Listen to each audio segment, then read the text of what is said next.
বার্ধক্য ভাতা 500 টাকা বাড়ানো হচ্ছে। আপনারা 1000 টাকা বদলে এবার কিন্তু ব্যাঙ্ক অ্যাকাউন্টে সরাসরি 1500 টাকা করে পাবেন। তবে এর মধ্যে কিন্তু শর্ত রয়েছে। কি শর্ত রয়েছে, কারা পাবে কারা পাবে না সেটাও আলোচনা করব। এছাড়া কিন্তু নতুন যারা বার্ধক্য ভাতা ফর্ম জমা করেছেন, বিধবা ভাতা, প্রতিবন্ধী ভাতা, জয় জোহার, তপশিলি বন্ধু, তাদের টাকা কবে দেবে, তাদের টাকা বাড়ানো হলো কিনা, সমস্ত কিছু আমরা দেখে নেব আজকের ভিডিওতে। তাই অবশ্যই আপনারা ভিডিওটি শুরু থেকে শেষ পর্যন্ত দেখবেন। তো দেখুন এই সংক্রান্ত আপডেটে কি বলা হয়েছে। লক্ষ্মীর ভাণ্ডারে হারে বাড়বে বার্ধক্য ভাতাও, বিধানসভায় স্পষ্ট করলেন অর্থমন্ত্রী চন্দ্রিমা ভট্টাচার্য।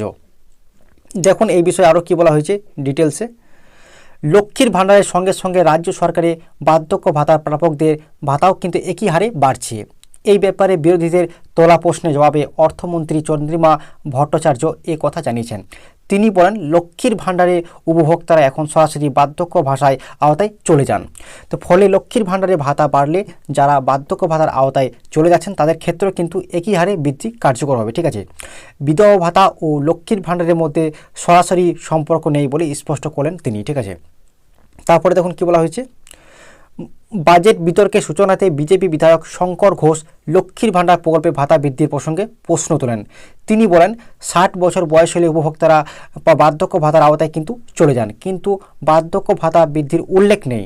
সেই প্রসঙ্গে এই কথা জানিয়েছেন অর্থমন্ত্রী চন্দ্রিমা ভট্টাচার্য। কি বলেছেন, যুবশ্রী প্রকল্প বন্ধ হয়ে গিয়েছে, এই অভিযোগ কিন্তু খারিজ করে অর্থমন্ত্রী জানান যুবশ্রী ও যুবশ্রী দুটি আলাদা প্রকল্প। তো বুঝতে পারছেন বিজেপির অনেক কিন্তু নেতারা কিন্তু বারবার বলছে যে যুবশ্রী প্রকল্প নাকি বন্ধ করে দেওয়া হয়েছে। না, এটা কিন্তু ভুল ধারণা। যুবশ্রী ও যুবশ্রী দুটো কিন্তু আলাদা প্রকল্প। যুবশ্রীর জন্য কিন্তু 180 কোটি টাকা বরাদ্দ করেছেন। ঠিক আছে, আর বিরোধী দলনেতা ভুল তথ্য দিলে ধরছেন বলে অভিযোগ করেন তিনি। ঠিক আছে, তো বিষয়টা আপনারা বুঝতে পারছেন যে এবার কিন্তু আপনাদেরকে মূল বিষয়টা আমি বলি যে অনেকেই বলছে যে এবার বার্ধক্য ভাতা নাকি 500 টাকা বাড়ানো হচ্ছে। হ্যাঁ, এটা কিন্তু একদম সত্যি কথা। তো এই শর্তটা কি রয়েছে, এই যে বাড়ানো হয়েছে শর্তটা কি। তো যে সকল মহিলারা ধরুন লক্ষ্মীর ভাণ্ডার প্রকল্পে টাকা পাচ্ছেন, টাকা পেতে পেতে যখনই মা বোনদের বয়স যখনই 60 বছর হয়ে যাবে, 60 বছর যখনই পার হয়ে যাবে, তখন কিন্তু সেটা অটোমেটিক কিন্তু বার্ধক্য ভাতায় কিন্তু পরিণত হয়ে যাবে। মা বোনদের কিন্তু নতুন করে বার্ধক্য ভাতা, বৃদ্ধ ভাতার জন্য কিন্তু আবেদন করতে হবে না। সেটা কিন্তু যখনই মা বোনদের বয়স লক্ষ্মীর ভাণ্ডার পেতে পেতে যখনই 60 বছর হয়ে যাবে, তখন কিন্তু অটোমেটিক বার্ধক্য ভাতায় কিন্তু পরিণত হয়ে যাবে। তখন মা বোনেরা লক্ষ্মীর ভাণ্ডারে যেমন পেতেন সেরকমই কিন্তু বার্ধক্য ভাতায় সেই টাকাটাই কিন্তু পাবেন। সেটা কিন্তু পরিষ্কার কিন্তু জানিয়ে দিয়েছেন আমাদের অর্থমন্ত্রী চন্দ্রিমা ভট্টাচার্য। তো আপনারা জানেন যে লক্ষ্মীর ভাণ্ডার প্রকল্পে কিন্তু ইতিমধ্যে টাকা বাড়ানো হয়েছে। যারা জেনারেল কাস্টে মহিলারা রয়েছে তারা কিন্তু প্রত্যেক মাসে 1500 টাকা করে এখন পাচ্ছে, এবং যারা SC ST মহিলারা রয়েছেন তারা কিন্তু 1700 টাকা করে পাচ্ছেন।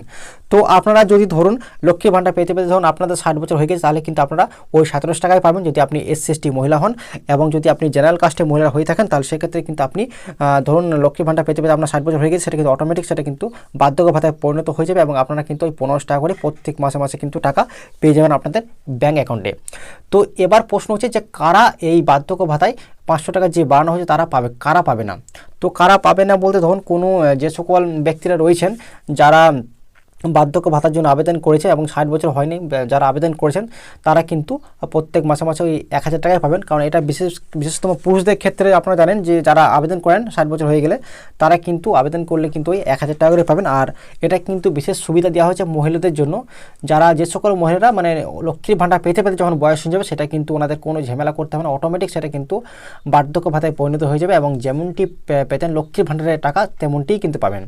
আর এই বিষয়ে আপনারা জানেন যে মাননীয় মুখ্যমন্ত্রী কিন্তু পরিষ্কার জানিয়ে দিয়েছেন যে মা বোনেরা যতদিন বেঁচে থাকবে মানে আজীবন, মানে লক্ষ্মীর ভাণ্ডার কিন্তু আজীবন দেওয়া হবে। মানে অর্থাৎ যতদিন মা বোনেরা বেঁচে থাকবে ততদিন কিন্তু টাকা কিন্তু মা বোনেরা পেতেই থাকবেন। ঠিক আছে, এটা কিন্তু মুখ্যমন্ত্রী আমাদের কিন্তু পরিষ্কার জানিয়ে দিয়েছে, এই বিষয়টা কিন্তু একদম ক্লিয়ার করে দিয়েছে।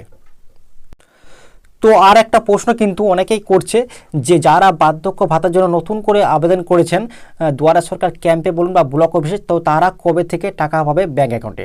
তো বলে রাখি এই বিষয়টা কিন্তু যখনই 5ই ফেব্রুয়ারি যখন বাজেট পেশ হয় তখন কিন্তু এই যে নতুন যারা আবেদন করেছে সেই বিষয়ে কিন্তু কোনোরকম কোনো কিছু বলা হয়নি না, কারণ আপনারা জানেন যে বার্ধক্য ভাতায় কিন্তু নতুন করে শূন্যপদ কিন্তু যুক্ত করা হয় না, কারণ বার্ধক্য ভাতায় কিন্তু ভ্যাকেন্সি বা খালি নেই এখন। তো যখনই খালি হবে তখন কিন্তু অবশ্যই আপডেট পেয়ে যাবেন আমাদের চ্যানেলে। তো এই মুহূর্তে কিন্তু নতুন যারা আবেদন করেছেন তাদের জন্য কিন্তু মানে বলতে পারেন খারাপ খবর, কারণ নতুনদেরকে কিন্তু এখন যুক্ত করা হচ্ছে না বা নতুনরা কিন্তু এই মুহূর্তে টাকা পাবেন না, যারা নতুন করে ফর্ম ফিল আপ করে জমা দিয়েছেন বার্ধক্য ভাতা, বৃদ্ধ ভাতা বা প্রতিবন্ধী ভাতার জন্য। আর একটা খুশির খবর কি না, যে সকল মহিলারা লক্ষ্মীর ভাণ্ডারে যে সকল মহিলারা আবেদন করেছেন, নতুন করে ফর্ম জমা দিয়েছেন দুয়ারে সরকার ক্যাম্পে বলুন, পঞ্চায়েত অফিসে বলুন বা ব্লক অফিসে, তো তাদের জন্য অত্যন্ত খুশির খবর না, কারণ তাদের কিন্তু লক্ষ্মীর ভাণ্ডারে কিন্তু 21 লক্ষ নতুন উপভোক্তা কিন্তু যুক্ত করা হয়েছে। তো নতুনদের কিন্তু তো লক্ষ্মীর ভাণ্ডারে কিন্তু 21 লক্ষ কিন্তু নতুন করে মহিলাদের কিন্তু যুক্ত করা হয়েছে। তো নতুনরা কিন্তু এবারে টাকা পেতে চলেছেন খুব শীঘ্রই, কারণ ওনাদের কিন্তু ডিক্লেয়ার হয়ে গেছে এবং শূন্যপদ কিন্তু ডিক্লেয়ার হয়ে গেছে। ঠিক আছে, তো বলে রাখি বার্ধক্য ভাতার কিন্তু এই মুহূর্তে নতুনদের কিন্তু টাকা পাবেন না। তো এই বিষয়ে যখনই নতুন আপডেট আসবে তখন কিন্তু আমাদের এই চ্যানেলের মাধ্যমে আপনারা অবশ্যই আপডেট পেয়ে যাবেন। তার জন্য চ্যানেলটি অবশ্যই সাবস্ক্রাইব করে রাখবেন, আর এই ধরনের সরকারি প্রকল্পের আপডেট পেতে চ্যানেলটি অবশ্যই সাবস্ক্রাইব করে রাখবেন। ধন্যবাদ।